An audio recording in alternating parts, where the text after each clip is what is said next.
qui s'est ouvert ce matin à Poitiers. 9 militants anticapitalistes comparaissent devant le tribunal correctionnel pour avoir envahi les voies de chemin de fer de la gare de Poitiers. C'était au printemps 2016. Alors on retrouve tout de suite François Bombard qui suit ce procès avec Stéphane Bourin. Ces militants sont visiblement très soutenus.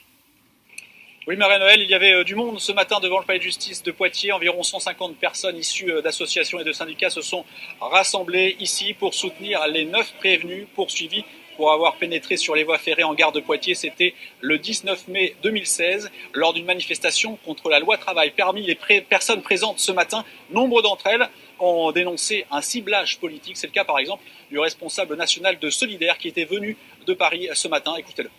Là, ce qui se passe en ce moment, c'est une répression féroce contre les mouvements sociaux. On essaye d'empêcher les syndicalistes et les gens qui veulent se mobiliser pour contester les politiques en place de pouvoir faire des choses. Et on s'en prend à eux de toutes les façons possibles. Il y avait 500 personnes sur des voies, on en chope 9 pour les passer en procès, pour faire peur et pour casser les mobilisations sociales. Et ça, pour nous, c'est inacceptable.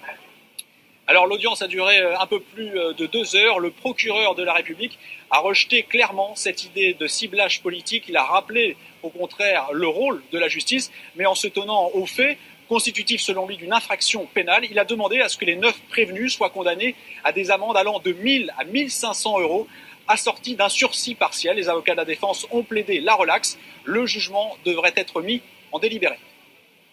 Il a effectivement été mis en délibéré au 21 décembre prochain.